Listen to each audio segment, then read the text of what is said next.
मित्रों नमस्कार, मैं मनोज सिंह आप सभी का अपने YouTube चैनल पर स्वागत करता हूं। जैसा कि इसके पहले हम लोग पढ़ रहे हैं, अभी पढ़ चुके नहीं, पढ़ रहे हैं संधि के बारे में।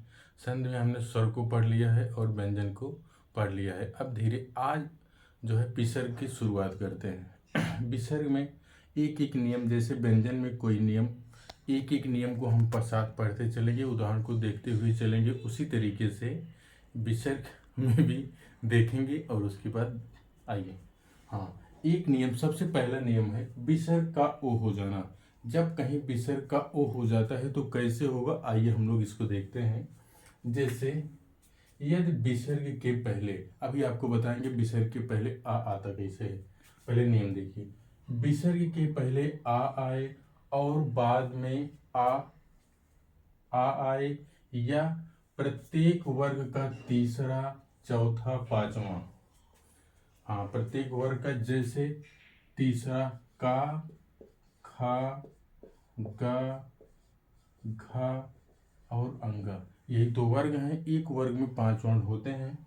तो हमने कहा तीसरा, हमने कहा चौथा और हमने कहा पांचवा, यही वर्ण आते हैं। तो और उसके बाद हा हो तो विसर्ग का ओ हो जाता है। हमने क्या कहा आपसे, यदि विसर्ग के बाद आ और उसके बाद आ आए, या प्रत्येक वर्ग का तीसरा, चौथा, पांचवा या अंतस्थ। अंतस्थ कौन कौन से होते हैं, या, रा, ला, वा।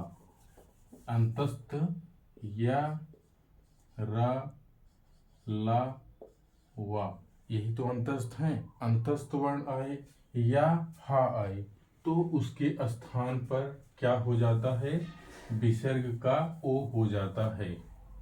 तो आइए हम लोग एक एक उदाहरण देखते हैं। अभी हमने कहा कि जैसे विसर्ग के पहले आ हो, तो यहाँ देखिए, यहाँ विसर्ग है, तपह है, और जो इसमें से आ को निकाल लेंगे। यहाँ आया, जैसे आधा पा हो जाएगा, व्यंजन है, स्वर निकल जाएगा तो स्वर यहाँ हो जाएगा, और ऐसे विसर्ग यहाँ हो जाएगा और प्लस बल हो जाएगा। नियम क्या है, जहां विसर्ग हो उसके स्थान पर ओ हो जाता है। तो अब देखिए, ये वाला इसमें आ जाएगा, ता हो जाएगा, पूरा पा हो जाएगा। अब चेंज कहाँ करना है, सिर्फ विसर्ग पर चेंज करना है, विसर्ग का ओ करना है। ता हो गया, पा पे ओ की मात्रा हो गया और बल हो गया, तो क्या हो जाएगा, तपोबल हो जाएगा।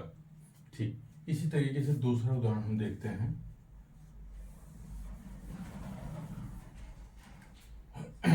हाँ, तेजा, हाँ ये तो है। अब इसमें देखिए, इसको आधा करेंगे, इसका आ निकालेंगे। अभी हम आपको बता रहे हैं, जैसे आ आपको दिखता कहाँ, विसर्ग के पहले आ यही है, इसके बाद आपका विसर्ग होगा, फिर ये मैं हो जाएगा।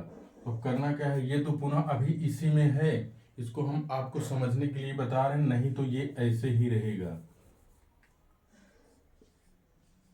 तेजा और उसके बाद प्लस में। तो अब कहना क्या है कि विसर्ग यहाँ आ है, आ इसमें छिपा हुआ है, तो जहाँ आ है और बाद में चाहे आ हो या तीसरा वर्ण हो या चौथा वर्ण हो या पांचवा वर्ण हो, अंतस्थ या हा हो, तो उसके बाद विसर्ग का ओ हो जाता है। तब हम क्या कहेंगे, यहाँ कहेंगे तेजो मय, यहाँ हो जाएगा तेजो, तेजा प्लस मय का हो जाएगा तेजो मय।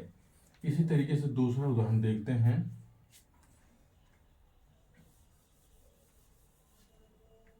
यशः प्लस द, तो यहाँ फिर वही विसर्ग है, विसर्ग का यहाँ आ है, तो आपका यह हो जाएगा यशोदा, यशोदा हो गया। इसी तरीके से दूसरा उदाहरण है सरह।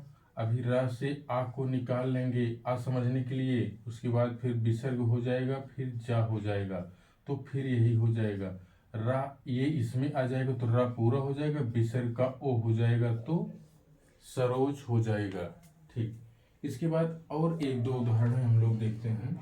हाँ, अभी हमने देखा कि इसके 4 उदाहरण देखें, इसमें एक अपवाद आता है। अपवाद क्या है, एक बार देखते हैं अपवाद हम। अपवाद विसर्ग संधि में अभी हमने पढ़ा विसर्ग का जहां ओ हो जाता है तो अपवाद क्या है। अपवाद को देखते हैं कौन सा शब्द है। ये देखिए अपवाद। अपवाद में दो ऐसे शब्द हैं जिनका ओ नहीं होता है, रा हो जाता है। तो क्या एक शब्द आता है पुनः और दूसरा शब्द आ जाता है पुनः के बाद अतः। पुनः और अतः इसमें ओ नहीं होता है, इसका रा हो जाता है। इसमें देखिए अतः और पुनः में विसर्ग का रा हो जाता है। विसर्ग का रा हो जाता है। हाँ, आइए हम लोग देखते हैं। यहाँ पर अपवाद है, जैसे अभी हमने पढ़ा था इसके पहले विसर्ग का ओ हो जाता था, लेकिन दो शब्द ऐसे हैं पुनः और अतः, इसका जो है रा हो जाता है। आइए हम लोग देखते हैं रा कैसे होता है। एक शब्द हम देखते हैं उदाहरण पुनर्जन्म। हम कौन सा उदाहरण देखते हैं, एक देखते हैं पुनर्जन्म। यही शब्द है, इसका अगर हम संधि विच्छेद करेंगे तो क्या होगा, पुनः प्लस जन्म। तो अभी हमने कहा जैसे हमने अभी आपको बताया अपवाद है, यहाँ विसर्ग का रा हो जाता है। तो अभी देखिए पुनः ऐसे हो गया और उसके बाद विसर्ग का रा हो जाएगा, रा होगा तो पुनः जो है पुनर्जन्म। ये रा रेप के रूप में हो जाएगा। जहां उच्चारण होता है उसके बाद वाले वर्ण पर रेप अर्थात रा हो जाता है। ये हो गया पुनर्जन्म।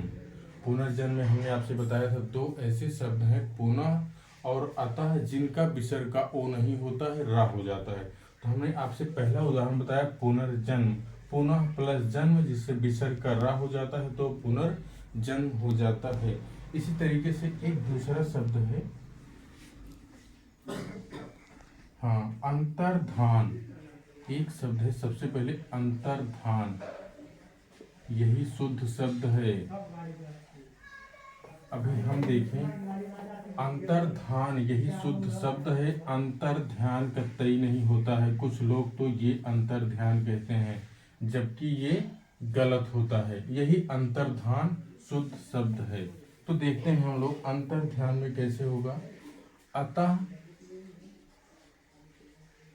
प्लस धान। हाँ, यहाँ अंतर्धान का हमने कहा था पुनः और अतः में ओ नहीं होता है, रा हो जाता है अतः। अब यहाँ देखिए अतः। हाँ, आइए हम लोग देखते हैं दूसरा शब्द अंतर्धान।